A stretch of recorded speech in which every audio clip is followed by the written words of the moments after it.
রহস্যময় ভূতের বাড়ি, যে দরজা রাতে নিজে নিজে খুলে যায়। আপনারা শুনছেন অন্ধকার রাতের রহস্যময় ঘটনার উদ্ঘটন বিডি ভূত এফএম। বাংলাদেশের এক প্রত্যন্ত গ্রামের নাম শালবন। গ্রামের এক প্রান্তে দাঁড়িয়ে আছে বহু পুরনো ভাঙাচোরা একটি বাড়ি। সবাই একে বলে রহস্যময় ভূতের বাড়ি। দিনের বেলাতেও কেউ বাড়িটির দিকে তাকাতে সাহস পায় না, কারণ সেই বাড়ির জানালায় মাঝে মধ্যে দেখা যায় সাদা কাপড়ে ঢাকা এক ছায়া। অনেক বছর আগে সেখানে থাকতেন জমিদার রহিম চৌধুরী। লোকমুখে শোনা যায় তিনি ছিলেন খুব নিষ্ঠুর মানুষ। এক ঝড়ের রাতে তার পুরো পরিবার হঠাৎ নিখোঁজ হয়ে যায়। পরদিন বাড়ির দরজা খোলা পাওয়া গেলেও ভিতরে কাউকে পাওয়া যায়নি। শুধু মেঝেতে ছিল অদ্ভুত কিছু আঁচড়ের দাগ, আর দেয়ালে লেখা ছিল একটাই কথা, আমরা ফিরব। তারপর থেকেই বাড়িটা পরিত্যক্ত। গ্রামের যুবক আরিফ এসব গল্পে বিশ্বাস করত না। এক রাতে সাহস করে সে মোবাইল ক্যামেরা নিয়ে ঢুকে গেল সেই বাড়িতে। ভিতরে ঢুকতেই তার টর্চ লাইট বারবার নিভে যেতে লাগল। দেয়াল থেকে ধুলো ঝরছে, বাতাসে পচা গন্ধ, আর চারদিকে অদ্ভুত ফিসফিস শব্দ। হঠাৎ পিছনের দরজাটা নিজে নিজে বন্ধ হয়ে গেল। আরিফ দৌড়ে সামনে এগোতেই দেখতে পেল সিঁড়ির উপরে দাঁড়িয়ে আছে সাদা কাপড় পরা এক মহিলা। তার মুখ দেখা যাচ্ছে না। ধীরে ধীরে সে সিঁড়ি বেয়ে নিচে নামতে লাগল। আরিফ কাপা গলায় বলল, কে তুমি? মহিলাটি থেমে গেল। তারপর মাথা তুলতেই দেখা গেল তার চোখ দুটো সম্পূর্ণ কালো, আর মুখে ভয়ঙ্কর হাসি। এক মুহূর্তে সব জানালা জোরে বন্ধ হয়ে গেল। চারপাশে শুধু সেই হাসির শব্দ। আরিফ প্রাণপণে দরজা খুলে বাইরে বের হওয়ার চেষ্টা করল, কিন্তু দরজার ওপাশ থেকে কেউ যেন টেনে ধরে রেখেছে। হঠাৎ তার মোবাইল ক্যামেরা নিজে নিজে অন হয়ে গেল। স্ক্রিনে দেখা গেল আরিফের পেছনে দাঁড়িয়ে আছে আরও অনেকগুলো ছায়ামূর্তি। সে পিছনে তাকাতেই কিছুই নেই, আবার স্ক্রিনে তাকাতেই ছায়াগুলো আরও কাছে। তারপর হঠাৎ পুরো বাড়ি কেঁপে উঠল। আরিফ চিৎকার করে অজ্ঞান হয়ে গেল। পরদিন সকালে গ্রামের লোকজন তাকে বাড়ির সামনে অচেতন অবস্থায় খুঁজে পায়। কিন্তু সবচেয়ে ভয়ঙ্কর বিষয় ছিল তার মোবাইলের ভিডিওতে শেষ দৃশ্যে দেখা যায় আরিফ নিজেই সিঁড়ির ওপরে দাঁড়িয়ে আছে, সাদা কাপড় পরে, ধীরে ধীরে হাসছে। সেদিনের পর থেকে রাত হলেই সেই বাড়ির দরজা নিজে নিজে খুলে যায়, আর জানালার পাশে এখন দুইটা ছায়া দেখা যায়। রহস্যময় ভূতের বাড়ি। আরিফকে উদ্ধার করার পর গ্রামের সবাই ভেবেছিল সে হয়তো ভয় পেয়ে অসুস্থ হয়ে গেছে, কিন্তু জ্ঞান ফেরার পর থেকেই আরিফ আর আগের মতো ছিল না। সে কারো দিকে তাকিয়ে কথা বলতো না। দিনের বেলাতেও তার চোখের নিচে কালো দাগ দেখা যেত। মাঝরাতে সে ঘর থেকে বের হয়ে গ্রামের শেষ মাথার দিকে হাঁটতে শুরু করত। কয়েকজন তাকে অনুসরণ করে দেখেছিল সে সোজা সেই ভূতের বাড়ির সামনে গিয়ে দাঁড়িয়ে থাকে। তারপর ফিসফিস করে বলে, দরজা খোলো, আমি ফিরে এসেছি। এক রাতে আরিফের ছোট ভাই নাবিল তাকে অনুসরণ করার সিদ্ধান্ত নিল। হাতে টর্চ নিয়ে দূর থেকে ভাইকে অনুসরণ করতে লাগল। চারদিকে ঘন কুয়াশা, বাতাসের শীতল গন্ধ। আরিফ বাড়ির সামনে গিয়ে থামল। হঠাৎ পুরনো কাঠের দরজাটা কোঁকিয়ে নিজে নিজে খুলে গেল। নাবিল ভয় পেয়েও সাহস করে ভিতরে ঢুকল। ভিতরে গিয়ে সে দেখল ঘরের মাঝখানে আরিফ দাঁড়িয়ে আছে। তাকে ঘিরে গোল হয়ে দাঁড়িয়ে আছে কয়েকটি কালো ছায়া। তাদের কারো মুখ নেই, শুধু ফাঁকা অন্ধকার। আরিফ ধীরে ধীরে বলল, আমি একজনকে নিয়ে এসেছি। নাবিলের বুক কেঁপে উঠল। হঠাৎ সব ছায়ামূর্তি একসাথে তার দিকে ফিরল। টর্চ লাইট নিভে গেল। চারদিকে শুধু ফিসফিস শব্দ, নতুন একজন, নতুন একজন। নাবিল দৌড়ে পালাতে চাইল, কিন্তু পায়ের নিচে কিছু নরম জিনিসে আটকে পড়ে গেল। টর্চ জ্বালিয়ে নিচে তাকাতেই তার গলা শুকিয়ে গেল। মেঝে জুড়ে ছড়িয়ে আছে পুরনো হাতের ছাপ, যেন দেয়াল থেকে কেউ হামাগুড়ি দিয়ে নেমে এসেছে। হঠাৎ ওপরতলা থেকে কারো কান্নার শব্দ ভেসে এলো। নাবিল সাহস করে সিঁড়ি বেয়ে ওপরে উঠল। দরজার ফাঁক দিয়ে দেখল একটি ঘরে পুরনো আয়না রাখা। আয়নায় দেখা যাচ্ছে ঘরে সে একা নয়, তার পেছনে দাঁড়িয়ে আছে সাদা কাপড় পরা সেই মহিলা। নাবিল ঘুরে তাকাতেই ঘরে কেউ নেই। আবার আয়নায় তাকাতেই মহিলাটি এবার একদম তার কানের কাছে মুখ এনে ফিসফিস করে বলল, তোমার ভাই আর মানুষ নেই। চিৎকার করে নাবিল দৌড়ে নিচে দৌড় দিল, কিন্তু নিচে এসে দেখল আরিফ নেই, ছায়াগুলোও নেই। শুধু দরজার পাশে দেয়ালে রক্ত দিয়ে নতুন করে লেখা হয়েছে, এবার ছোট ভাই।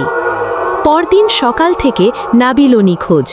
আর এখন গ্রামের লোকজন বলে রাত হলে সেই বাড়ির জানালায় 3টে ছায়া দেখা যায়। রহস্যময় ভূতের বাড়ি শেষ নয়, আরও গভীর রহস্য। নাবিল নিখোঁজ হবার পর পুরো গ্রামে আতঙ্ক ছড়িয়ে পড়ল। সন্ধ্যা নামলে সবাই দরজা জানালা বন্ধ করে দিত, কেউ আর সেই বাড়ির দিকেও তাকাতো না। কিন্তু গ্রামের স্কুল শিক্ষক রায়হান স্যার এসব কুসংস্কারে বিশ্বাস করতেন না। তিনি সিদ্ধান্ত নিলেন এই রহস্যের শেষ দেখেই ছাড়বেন। এক বিকেলে তিনি পুরনো নথিপত্র খুঁজতে ইউনিয়ন অফিসে গেলেন। অনেক খোঁজাখুঁজির পর একটি হলুদ হয়ে যাওয়া দলিল পেলেন। সেখানে লেখা ছিল জমিদার রহিম চৌধুরীর পরিবার নিখোঁজ হয়নি, তাদের জীবন্ত কবর দেওয়া হয়েছিল বাড়ির নিচে থাকা গোপন কক্ষে। রায়হানের হাত কেঁপে উঠল। সেই রাতেই তিনি লণ্ঠন, ক্যামেরা আর কোদাল নিয়ে একাই গেলেন ভূতের বাড়িতে। বাড়ির ভিতরে ঢুকতেই আগের মতো দরজা নিজে নিজে বন্ধ হয়ে গেল, কিন্তু তিনি ভয় পেলেন না। দলিলে দেওয়া চিহ্ন দেখে মেঝের একটি অংশ খুঁড়তে শুরু করলেন। কিছুক্ষণ পর কোদাল শক্ত কিছুর সঙ্গে ঠেকল। মাটি সরাতেই দেখা গেল লোহার দরজা। দরজা খুলতেই নিচে নামার সরু সিঁড়ি, চারদিকে বরফের মতো ঠান্ডা বাতাস। রায়হান নিচে নামতেই শুনলেন অসংখ্য মানুষের কান্না, ফিসফিস আর শিকল টানার শব্দ। সিঁড়ির শেষে ছিল একটি গোপন কক্ষ। দেওয়ালে ঝুলছে মরিচা ধরা শিকল, মেঝেতে ছড়িয়ে ছিটিয়ে হাড়গোড়, আর মাঝখানে দাঁড়িয়ে আছে 3টি ছায়া, আরিফ, নাবিল আর সাদা কাপড় পরা সেই মহিলা। রায়হান কাঁপা গলায় বললেন, তোমরা কি চাও?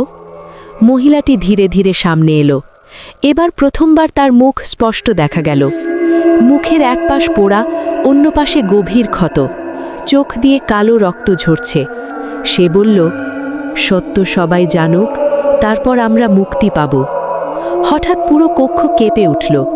দেওয়ালের ভেতর থেকে শত শত হাত বের হয়ে রায়হানকে টেনে ধরল। তিনি মরিয়া হয়ে ক্যামেরা চালু করে সবকিছু রেকর্ড করতে লাগলেন।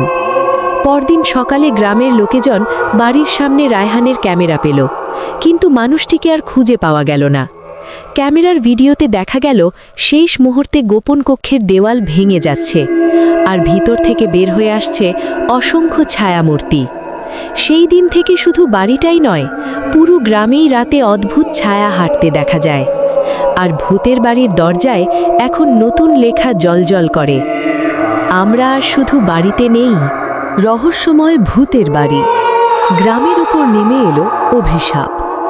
রায়হান স্যার হারিয়ে যাওয়ার পর গ্রামের মানুষ বুঝে গেল এটা আর শুধু একটা বাড়ির রহস্য নয়, কোনো ভয়ঙ্কর কিছু মুক্ত হয়ে গেছে। সেই রাত থেকেই অদ্ভুত ঘটনা শুরু হলো। কারোর ঘরের চালে মাঝরাতে পায়ের শব্দ শোনা যায়, কারোর জানালায় নখ দিয়ে আঁচড় কাটা হয়।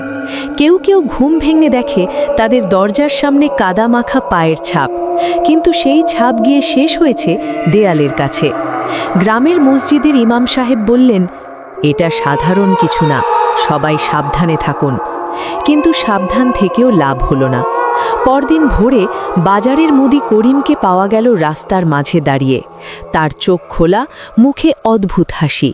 সে শুধু একটাই কথা বলছিল, ওরা ঘরে ঢুকতে শিখে গেছে। তারপর সে হঠাৎ অজ্ঞান হয়ে পড়ে গেল। গ্রামের মানুষ সিদ্ধান্ত নিল সবাই মিলে ভূতের বাড়ি পুড়িয়ে দেবে। সন্ধ্যের আগে মশাল, কেরোসিন আর লাঠি নিয়ে শতাধিক মানুষ বাড়ির সামনে জড়ো হলো। কেউ সাহস করে এগোতেই হঠাৎ আকাশ কালো হয়ে গেল, দমকা হাওয়া শুরু হলো। বাড়ির সব জানালা একসাথে খুলে গেল। ভিতর থেকে একসাথে শতকণ্ঠে হাসির শব্দ ভেসে এলো। অনেকেই ভয় পেয়ে পালাতে লাগলো। তবু কয়েকজন সাহস করে আগুন ছুঁড়ে মারল বাড়ির দিকে। আগুন ধরল, কিন্তু কয়েক সেকেন্ডের মধ্যেই আগুন নিজে নিজে নিভে গেল। তারপর দরজার উপরে আগুনের মতো লাল অক্ষরে লেখা ফুটে উঠল, আমাদের ঘর পোড়ানো যায় না। হঠাৎ ভিড়ের মাঝখান থেকে একটি বাচ্চা মেয়ে ধীরে ধীরে সামনে এগিয়ে গেল। সে যেন কারোর ডাকে সাড়া দিচ্ছে। তার মা চিৎকার করে দৌড় দিলেন, কিন্তু মেয়েটি থামল না। সে দরজার সামনে গিয়ে দাঁড়াতেই দরজা নিজে নিজে খুলে গেল। ভিতরে সম্পূর্ণ অন্ধকার। মেয়েটি পেছনে না তাকিয়েই ভিতরে ঢুকে গেল। দরজা আবার বন্ধ। চারদিকে নিস্তব্ধতা। তার মা দরজায় আঘাত করতে করতে কাঁদতে লাগলেন, কিন্তু কোনো শব্দ নেই। শুধু উপরে জানালায় দেখা গেল ছোট্ট আরেকটি ছায়া এসে দাঁড়িয়েছে। এবার জানালায় ছায়ার সংখ্যা বেড়ে হলো 4টি, আর গ্রামের সবাই বুঝে গেল এটা শেষ হওয়ার নয়। রহস্যময় ভূতের বাড়ি শেষ দরজার ওপারে। ছোট্ট মেয়েটি হারিয়ে যাওয়ার পর গ্রাম জুড়ে শোক আর আতঙ্ক নেমে এলো। কেউ আর সন্ধ্যার পর বাইরে বের হতো না।